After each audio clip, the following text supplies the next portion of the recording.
அவனுக்கெல்லாம் நல்ல சாவே வராது. அப்ப நான் சொல்றேன், எல்லாம் விசிறுக்கு ஓட்டு போட்டு போற இன்ஜாக்ஷன் உட்காந்துக்கலாம். அதாவது மா சுப்பிரமணியத்துக்கு ஓட்டு போடாதவங்கலாம் நல்ல சாவு கிடைக்காதுன்னா பக்குன்னு ஆயிருக்கும் மா சுப்பிரமணியத்துக்கு. என்னையா நம்ம நிரந்தரமா இந்த தொகுதியில இனி ஜெயிக்கவே முடியாத பண்றானே இந்த ஆள்னு அவர் பேசி பேசிய திமுக ஒழிக்கிறதுன்னு முடிவு பண்ணியிருக்கார் போல இருக்கு. இப்போ மா சுப்பிரமணியம் என்ன நல்லது பண்ணிட்டாரு? அவர் மனைவி பேர்ல அரசாங்க நிலத்தை ஃபோர்ஜரியா டாக்குமெண்ட் எல்லாம் தயார் பண்ணி இன்னைக்கு அதை மனைவி பேரில் எழுதிக்கினாருன்றது தான் அவர் மேலே கோர்ட்டில் இருக்கக்கூடிய குற்றச்சாட்டு. அப்போ அந்த மக்களை சபிக்கிறாங்க, சாபம் கொடுக்குறாங்க, நல்ல சாவு வராதுன்றாங்கன்னா அப்போ இவங்க முடிவு பண்ணிட்டாங்களா இனிமேல் மக்களே வேணாம் நமக்கு. இவங்கெல்லாம் பேசுகிறதெல்லாம் பார்த்தா திமுகவுக்கு திரும்ப ஆட்சிக்கு வரணும், திரும்ப ஜெயிக்கணுன்ற எண்ணமே இல்லாத மாதிரி தான் எனக்கு தோணுது. ஸ்டாலினே ரொம்ப வெறுப்பில் இருக்கிறாரு, கூப்பிட்டு ஃபயர் விட்டாராம் ஒரு 5-6 எம்எல்ஏக்கள். என்னையா பேசுறீங்க? ஆதவர்ஜுனா எனக்கு சொந்தக்காரன்றீங்க, எங்க ஜாதிக்காரன்றீங்க, நேரு 1000 ஏக்கர் வச்சிருக்கிறாருன்னு பன்னீர்செல்வம் சிரிக்கிறாரு, என்ன பேசுறீங்க? கேலி பொருள் ஆயிட்டு இருக்கீங்க. மர கழண்டு போச்சுங்க. இந்த தோல்வியை அவங்களால ஏற்றுக்க முடியல, ஜீர்ணிக்க முடியல. அவங்களுக்கு இப்போ இது பெரிய அதிர்ச்சியா இருக்குது. விஜய் அவர்கள் ஆட்சிக்கு வந்ததும் அவர் இந்த ஊழலுக்கு எதிரான யுத்தத்தை தொடர்ந்து நடத்துவதும், ஒவ்வொரு அமைச்சர் மேலேயும் குற்றப்பத்திரிகைகள் ஃபைல் ரெடி ஆகிட்டு இருக்கிறதும் இவருக்கு ரொம்ப கவலையா இருக்கு திமுகவுக்கு. அதனால என்ன பேசுறோன்னு தெரியாம பேசுறாங்க. அதாவது நம்ம தலையில மண்ணவாரி போட்டுக்கிறோம் தெரியாமலே அவங்க மண்ணவாரி போட்டுட்டு இருக்காங்க. அதான் நான் நினைக்கிறேன். இந்த நாம் தமிழர் கட்சி திரள் நிதி வாங்கி கொழுத்துக்கிட்டு இருக்கிறவங்க இவங்களுக்கு என்னங்க இதில் பொது நலன்? In what way they are affected? இன்னைக்கு உச்ச நீதிமன்றம் சரியாக கேட்டிருக்கு. உங்களுக்கு என்ன பிரச்சனை? உங்களுக்கு எங்கே வலிக்குது? அரசாங்கம் என்ன பண்ணோன்றதுக்கு நீங்கள் யார் முடிவு பண்ணுறதுக்குன்னு கேட்டிருக்காங்க. இது ஏதோ நாம் தமிழர் தம்பிகளுக்கு மட்டும் கொடுத்த அடி இல்லை. சென்னை உயர்நீதிமன்ற நீதிபதிகள் தீர்ப்பு கொடுத்தாங்கல்ல, அவங்களுக்கும் கொடுத்த அடின்னு தான். 1 மாத சம்பளம் கூட வாங்காமல் அவங்கள பணி உத்தரவை ரத்து பண்ணாங்க இல்லையா? அந்த 38-39 பேருடைய மனநிலையை பார்க்குறேன். காழ்ப்புணர்ச்சி, அகங்காரம், பணம் இவ்வளோ இருக்குது, நம்ம பணம் கொடுத்து இந்த ஆளை புக் பண்ணி நடிக்க வச்சோம். அந்த ஆள் நம்ம தொழிலாளி தானே, நம்ம முதலாளி இல்லை. முதலாளி யாராவது எழுந்துப்பாங்களா? இப்போது ரெட் ஜெயண்ட் முதலாளி உட்காந்துட்டு இருக்கிறாரு. அவங்க இன்னும் அப்போ ஆக்டர் விஜயாவே பார்க்குறாங்க. ஆமாம் ஆமாம், ஆக்டர் விஜய் மட்டும் இல்லை, தங்களுக்கு கீழே அவர் தமிழகத்தின் முதல்வர், 8 கோடி மக்களின் தலைவர்னு அந்த ஆள் நினச்சிருந்தாருன்னா எழுந்து பதில் வணக்கம் வச்சிருப்பாரு. ஒரு ஏதோ விளக்கெண்ணெய் குடிச்சிட்டா மாதிரி உட்காந்துட்டு இருந்தாரு. பாடி லாங்குவேஜ் பாருங்க, ஃபேஸை பாருங்க, is unfit and misfit for public லைஃப்ன்றத அவரே தன்னை அம்பலப்படுத்திட்டு இருக்காரு. எல்லாருக்கும் வணக்கம், நான் உங்கள் வசந்த். இன்னைக்கு நம்ம கூட அரசியல் விமர்சகர் மதிவானந்த் சார் தான் இருக்காரு. சார் வணக்கம். சார் வணக்கம். நிறைய விஷயங்கள் இருக்கு சார். ஃபர்ஸ்ட் கரூர் விஷயத்திலிருந்து ஆரம்பிக்கலாம்னு நினைக்கிறேன். ஹைகோர்ட்டுக்கு போனாங்க, அந்த அப்பாயின்மெண்ட் ஆர்டரை ரத்து பண்ணிட்டாங்க. சுப்ரீம் கோர்ட்டுக்கு போனாங்க, இடைக்கால தடை இப்போ விதிச்சிருக்காங்க சார். இது நான் தாவேகாவுக்கு அரசுக்கு கிடைத்த வெற்றி, திரு விஜய் அவர்களுக்கு பர்சனலாக கிடைச்ச வெற்றி என்பதையும் தாண்டி 1 மாத சம்பளம் கூட வாங்காமல் அவங்கள பணி உத்தரவை ரத்து பண்ணாங்க இல்லையா? அந்த 38-39 பேருடைய மனநிலையை பார்க்குறேன். அவங்களுக்கு தான் இது மிகப்பெரிய வெற்றி, சந்தோஷம், நிவாரணம். அதாவது கை கேட்டியது வாய் கேட்டாத பண்ணாங்க படுபாவிகள். இது ரொம்ப ரொம்ப தப்புங்க. மனிதாபிமான அடிப்படையில் ஒரு அரசு எடுக்கிற முடிவை அரசியல் காழ்ப்புணர்ச்சிக்காக நாம் தமிழர் கட்சி இதெல்லாம் நீதிமன்றங்களுக்கு கொண்டு போனது ரொம்ப தப்புங்க. இவங்க வேலையில்லாத இளைஞர்களை பற்றியும் உங்களுக்கு உண்மையில் அக்கறை இல்லை, வேலைக்கு பணம் கொடுக்க வேண்டிய அவல நிலை நிலவுவதை பற்றியும் அக்கறை இல்லை. தாவேகா ஆட்சி எடுத்த முடிவை ரத்து பண்ணிடணும். இந்த காழ்ப்புணர்ச்சி தான், வேறு ஒன்றும் இல்லை. ஸோ இதை நான் வரவேற்கிறேன். நான் முன்னாலே இதை சொன்னேன், ஹைகோர்ட்டு தீர்ப்பு தவறு. ஏன்னா அரசுக்கென்று ஒரு அதிகாரம் இருக்குங்க, நீதிமன்றத்துக்குன்னு ஒரு அதிகாரம் இருக்குது, சட்டமன்றத்துக்குன்னு ஒரு அதிகாரம். அவங்கவுங்க அதிகாரத்தோட வரம்பை மீறாமல் இருந்துக்கிட்டால் பிரச்சனை இல்லை.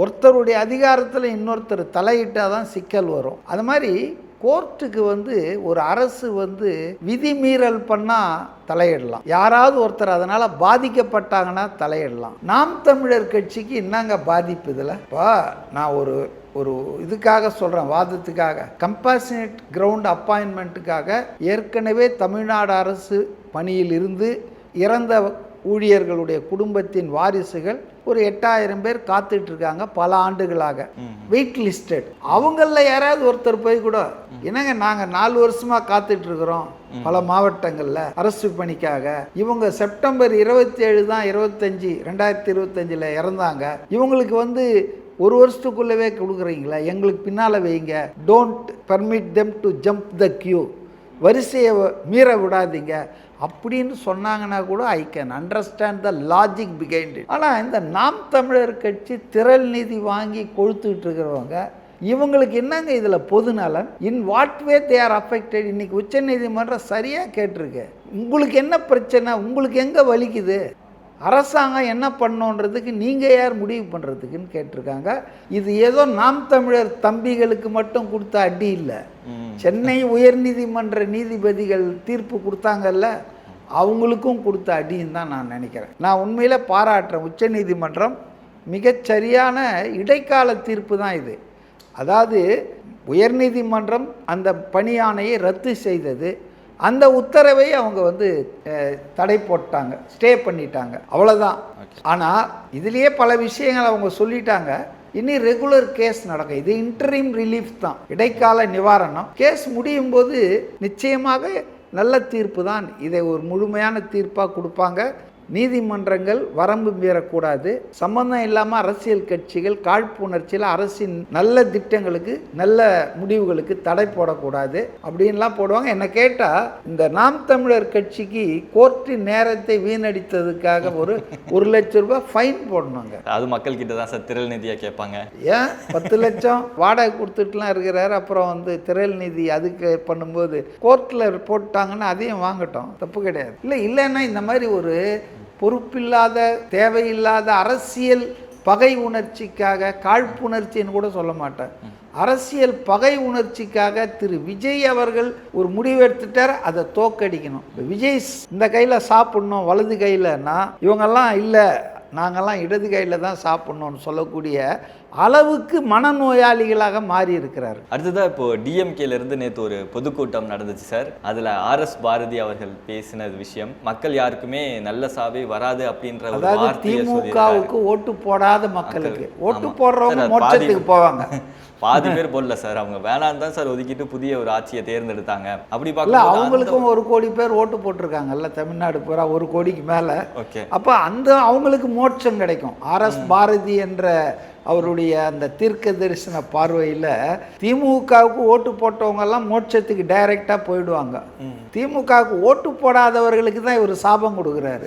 அதிமுகவுக்கு ஓட்டு போட்டவங்களுக்கும் இந்த சாபம் பொருந்தோன்னா அதிமுக பழனிசாமிக்கு புரிஞ்சுக்கணும். அதே மேடையில் சொல்கிறாரு, இதுக்கப்புறம் மக்களுக்கு நீங்கள் நல்லது பண்ணாதீங்க, கட்சியில் இருக்கவங்களுக்கு நல்லது பண்ணுங்க, அவங்க உங்களுக்கு விசுவாசமாக இருப்பாங்க அப்படின்னு. அதாவது பொது வாழ்க்கைனா என்ன, பொது நலன்னா என்ன, கிலோ எவ்வளோன்னு கேட்குற ஆளுங்க தான் திமுக ஆட்கள். இப்போ மா சுப்பிரமணியம் என்ன நல்லது பண்ணிட்டாரு, அவர் மனைவி பேரில் அரசாங்க நிலத்தை ஃபோர்ஜரியாக டாக்குமெண்ட் எல்லாம் தயார் பண்ணி இன்றைக்கி அதை வந்து மனைவி பேரில் எழுதிக்கினாருன்றது தான் அவர் மேலே கோர்ட்டில் இருக்கக்கூடிய குற்றச்சாட்டு.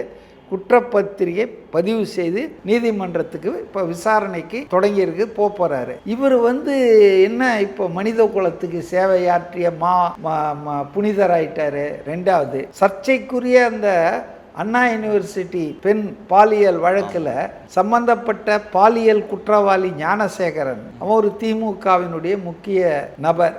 அவனோடு தொடர்பு வச்சிட்டு இருந்து அவன் வீட்டில் போய் பிரியாணி சாப்பிட்டுட்டு யார் அந்த சார் அப்படின்ற சர்ச்சையில் சிக்கினவர் தான் மா சுப்பிரமணியம். நான் அவர் மேலே எனக்கு தனிப்பட்ட காழ்ப்புணர்ச்சேன்.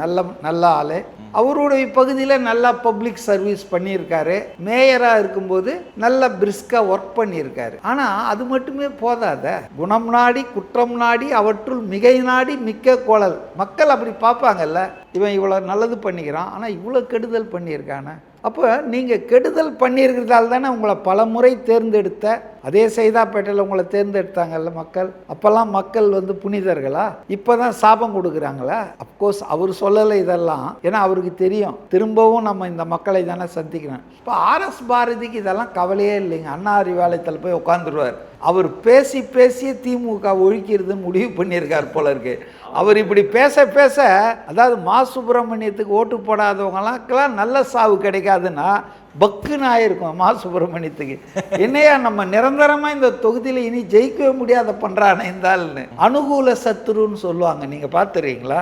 அவங்க நமக்கு அனுகூலமாக பேசுறதான்னு நினச்சிக்கிட்டு கெடுதல் பண்ணிடுவாங்க. அது மாதிரி இப்போ திமுகவுக்கு வேற யாருமே கெடுதல் பண்ண வேணாம். ஆர்எஸ் பாரதி, ராசா, இது மாதிரி சில புண்ணியவான்கள் இருக்காங்க. இவங்க பேசுனாங்கன்னா போதும், திமுகவுக்கே ஓட்டு போட்டுருக்கோம் கூட மாற்றி ஓட்டு போட்டுருவோம். ஆனால் இப்படி தொடர்ந்து இது பேசிக்கிட்டே இருக்காங்களே சார், இவர் மட்டும் இல்லை சார், திமுகவில் இருக்கிற நிறைய பேர் இந்த மாதிரி தான். ஏன்னா மேடை பேசி சிவாஜி கிருஷ்ணமூர்த்தி பேசுறதை விடவாங்க, மேடையில் உட்காந்துன்னு உதயநிதி ரசிச்சார். உதயநிதி பேசினாருங்க, எங்கே தண்ணி வரலனாலும் இங்கே தண்ணி வந்தாகணும்னார. அதை அவங்க அப்பா கண்டிச்சாரா? ஆபாசம்லாம் பேசலை, தலைவர்கள் தவறாக புரிந்து கொண்டு அவரை கண்டிச்சிருக்காங்க. ஏன் நேரலையில் ஓடுறத கட் அண்ட் பேஸ்ட் பண்ணிட்டாங்கன்னு போய் சொன்னீங்க.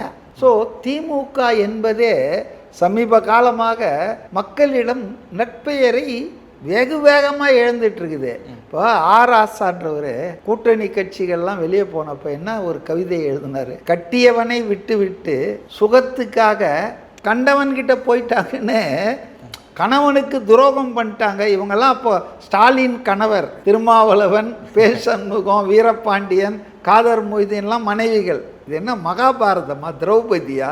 5 மனைவி இருக்கிறதுக்கு. ஆக இப்படி பேசினாரா? அதை கூட வந்து கண்டிக்கவே இல்லையே. நீங்கள் தனி நபர்களை விடுங்க, தன் கூட 9 வருஷம் பயணித்த கூட்டணி கட்சிகளையே கேவலமாக பேசினாங்க. ராசா பொண்ணு அவர் யார்? என்ன, இவர் அமைப்பு செயலாளர். அந்த அமைப்பை இல்லாமல் ஆக்கிறதுக்காக பேசிகிட்டு இருக்காரு. ராசா துணை பொதுச் செயலாளருங்க. பொதுச் செயலாளர் பதவி தனக்கு கிடைக்காதான்னு காத்துட்ருக்கிறாள். இவங்கெல்லாம் இவ்வளோ பொறுப்பு இல்லாமல் இரஸ்பான்சிபிளாக பொது வெளியில் பேசும்போது குறைஞ்சபட்சம் அந்த கட்சியின் தலைவர்னு சொல்லிட்டு இருக்கிறவர் அவங்கள பொது வெளியில் தப்புன்னு சொல்லி புல பண்ணமா வேணாமா? அவங்க அப்படியே அதுலேயே ஊறி போனவங்க சார்.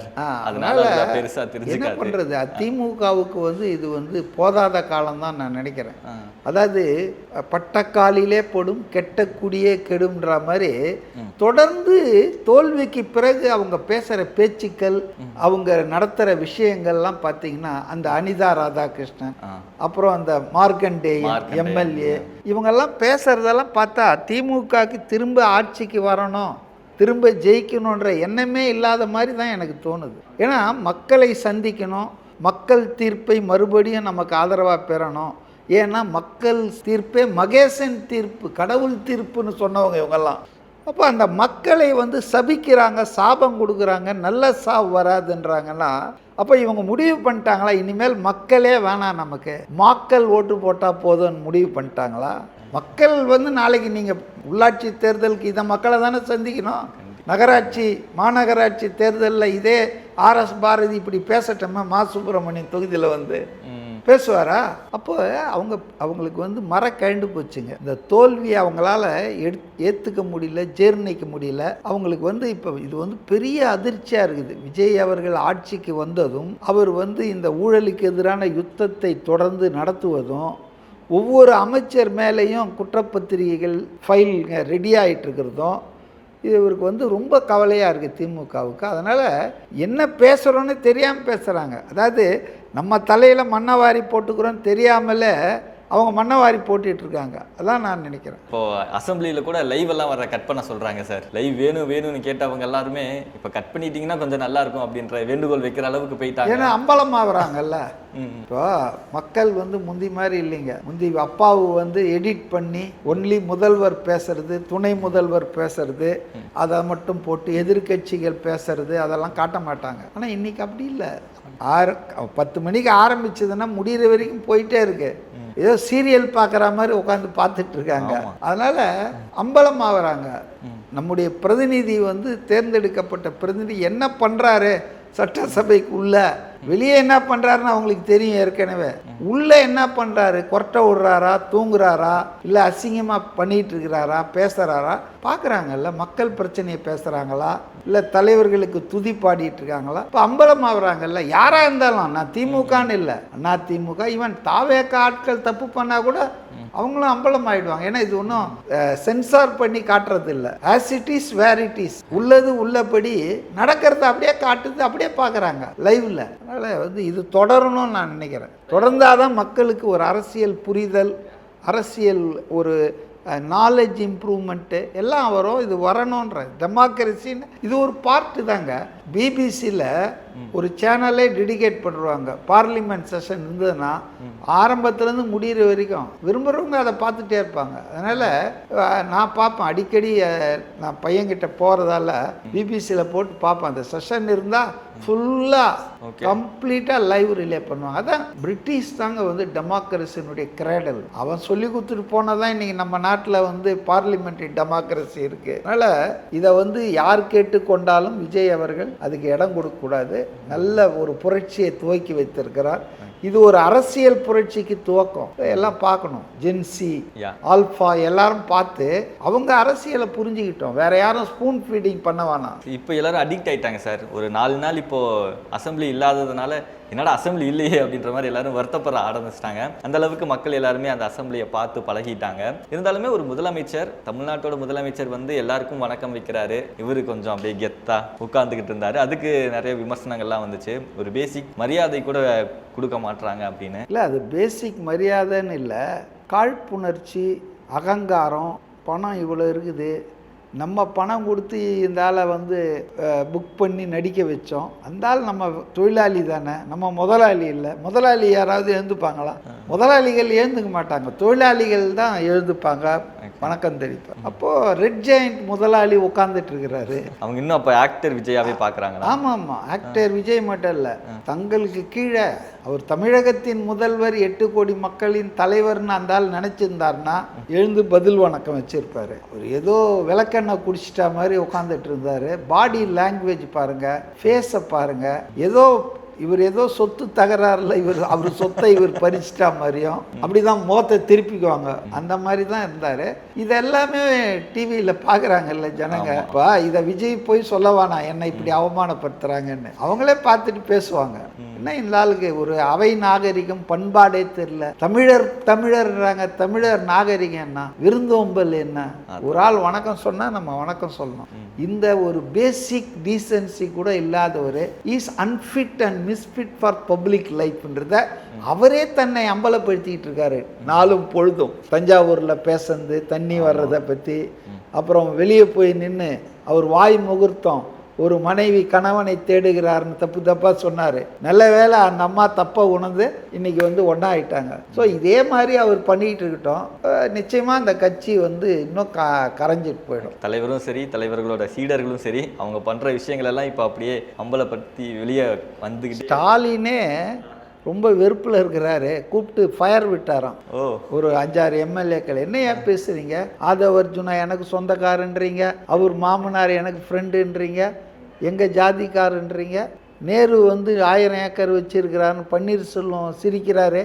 என்ன பேசுகிறீங்க? கேலி பொருள் ஆகிட்டு இருக்கீங்க. சட்டசபையில் அரசுக்கு எதிராக அரசு பண்ணுற தவிர மக்களுக்காக குரல் கொடுக்கணும்னா நீங்கள் என்ன பண்ணிட்டு இருக்கீங்க அப்படின்னு வெளுத்து வாங்கினதாக ஒரு செய்தி. DMK itself is not satisfied with the performance of the so called experienced legislators. அனுபவமே இல்லாத 2.5 வருஷம் கட்சி இவங்களை முழுங்கிடுது. அதனால தான் லைப்ரரியில் கட் பண்ணுங்கன்னு சொல்கிறது காரணம் இதுதான். ஓகே.